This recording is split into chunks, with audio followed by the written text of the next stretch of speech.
Of course, I was far too early, so I got off the train one stop before and sat on a bench reading a free newspaper, or at least staring at it. Then I took a train to the next station, where an escalator delivered me to the ticket hall in a part of London unknown to me. As I came through the barrier, I saw a particular shape and way of standing. Immediately she turned and walked off. I followed her past a bus stop into a side street where she unlocked a car. I got into the passenger seat and looked across. She was already starting the engine. "That's funny. I've got a Polo too." She didn't reply. I shouldn't have been surprised. From my knowledge and memory of her, outdated though it was, car talk was never going to be Veronica's thing.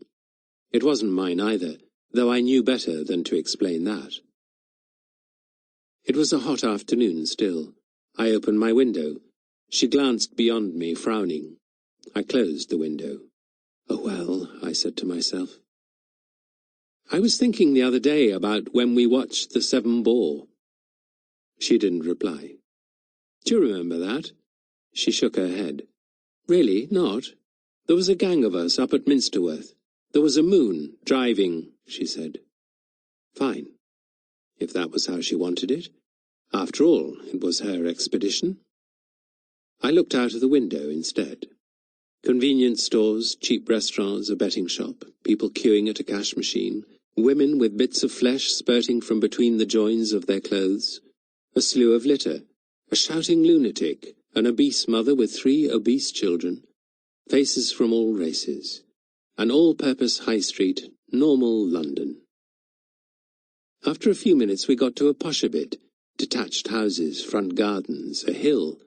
Veronica turned off and parked. I thought, "Okay, it's your game, I'll wait for the rules, whatever they might be." But part of me also thought, fuck it, I'm not going to stop being myself just because you're back on your wobbly bridge state of mind. "How's Brother Jack?" I asked cheerily. She could hardly answer driving to that question. "Jack's Jack," she replied, not looking at me. "Well, that's philosophically self-evident, as we used to say back in the days of Adrian." "Do you remember—" "Waiting," she interrupted. Very well, I thought. First meeting, then driving, now waiting. What comes next? Shopping, cooking, eating and drinking, snogging, wanking and fucking? I very much doubt it. But as we sat side by side, a bald man and a whiskery woman, I realized what I should have spotted at once. Of the two of us, Veronica was much the more nervous. And whereas I was nervous about her, she clearly wasn't nervous about me. I was like some minor necessary irritant, but why was I necessary? I sat and waited. I rather wished I hadn't left that free newspaper on the train. I wondered why I hadn't driven here myself. Probably because I didn't know what the parking restrictions would be like. I wanted a drink of water. I also wanted to pee. I lowered the window. This time Veronica didn't object. "Look." I looked. A small group of people were coming along the pavement towards my side of the car. I counted 5 of them. In front was a man who, despite the heat, was wearing layers of heavy tweed, including a waistcoat and a kind of deerstalker helmet. His jacket and hat were covered with metal badges, 30 or 40 of them at a guess, some glinting in the sun. There was a watch chain slung between his waistcoat pockets. His expression was jolly. He looked like someone with an obscure function at a circus or fairground. Behind him came 2 men. The first had a black moustache and a kind of rolling gait. The second was small and malformed, with one shoulder much higher than the other. He paused to spit briefly into a front garden, and behind them was a tall, goofy fellow with glasses, holding the hand of a plump Indianish woman. "Pub," said the man with the moustache as they drew level. "No, not pub," replied the man with the badges. "Pub," the first man insisted. "Shop," said the woman. They all spoke in very loud voices, like children just let out of school. "Shop," repeated the lopsided man with a gentle gob into a hedge. I was looking as carefully as I could, because that was what I had been instructed to do. They must all, I suppose, have been between 30 and 50. yet at the same time had a kind of fixed, ageless quality.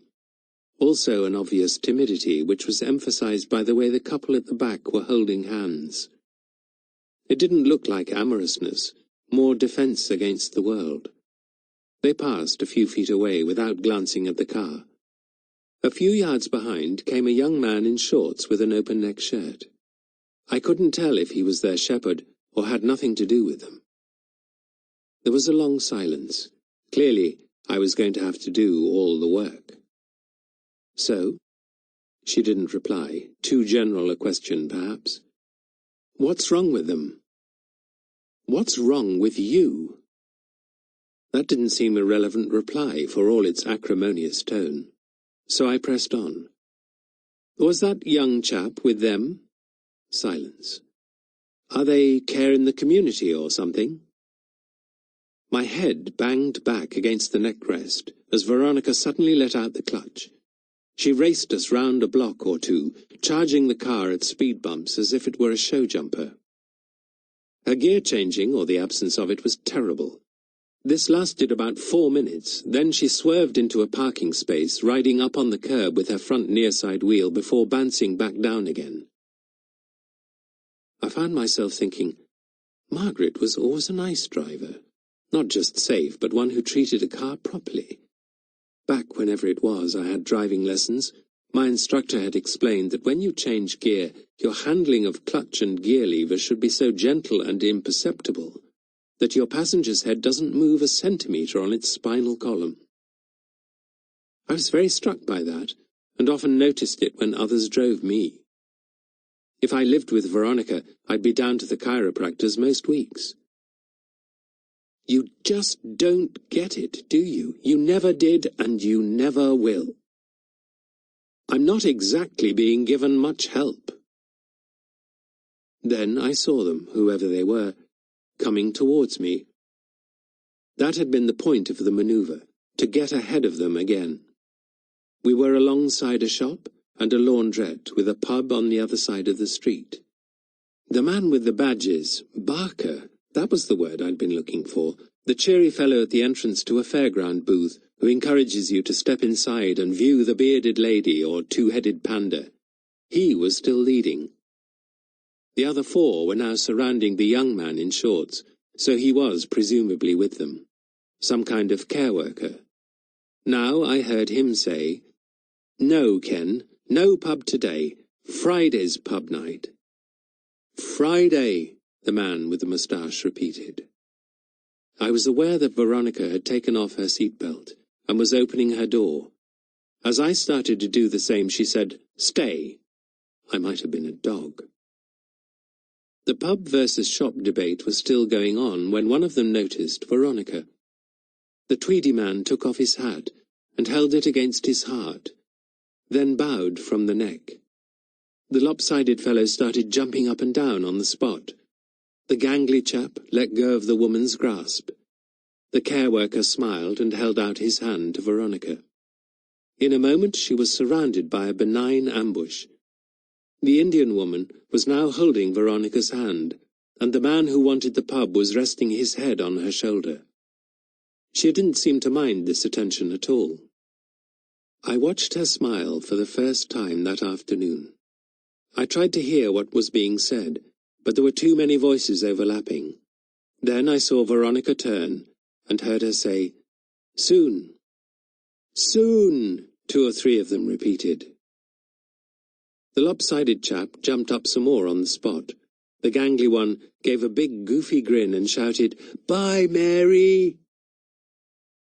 They began following her to the car, then noticed me in the passenger seat, and stopped at once. 4 of them started waving frantically goodbye, while the tweedy man boldly approached my side of the car. His hat was still clutched over his heart. He extended his hand through the car window, and I shook it. "We are going to the shop," he told me formally. "What are you going to buy?" I asked with equal solemnity. This took him aback, and he thought about it for a while. "Stuff we need," he eventually replied. He nodded to himself, and added helpfully, Requisites. Then he did his formal little neck bow, turned, and put his badge-heavy hat back on his head. "He seems a very nice fellow," I commented. But she was putting the car into gear with one hand and waving with the other. I noticed that she was sweating. Yes, it was a hot day, but even so. "They were all very pleased to see you." I could tell she wasn't going to reply to anything I said. Also, that she was furious, certainly with me, but with herself as well. I can't say I felt I had done anything wrong. I was about to open my mouth when I saw she was aiming the car at a speed bump, not slowing at all, and it crossed my mind that I might bite the end of my tongue off with the impact. So I waited till we had safely hurdled the bump and said, "I wonder how many badges that chap's got." Silence. Speed bump. "Do they all live in the same house?" Silence. Speed bump. "So, pub night is Friday." Silence. Speed bump. "Yes, we did go to Minsterworth together. There was a moon that night." Silence. Speed bump. Now we turned into the high street with nothing but flat tarmac between us and the station, as far as I remembered. "This is a very interesting part of town." I thought irritating her might do the trick. Whatever the trick might be. Treating her like an insurance company lay well in the past. "Yes, you're right. I should be getting back soon. Still, it was nice catching up with you the other day over lunch. Are there any Stefan Zweig titles you would particularly recommend?" There are a lot of fat people around nowadays, obese. That's one of the changes since we were young, isn't it? I can't remember anyone at Bristol being obese. Why did that goofy chap call you Mary? At least I had my seatbelt on. This time, Veronica's parking technique consisted of getting both near side wheels up on the curb at a speed of about 20 miles an hour, then stamping on the brakes. "Out," she said, staring ahead. I nodded, undid my seatbelt, and slowly got out of the car. I held the door open longer than necessary, just to annoy her one last time, and said, "You'll ruin your tires if you go on like that." The door was wrenched from my hand as she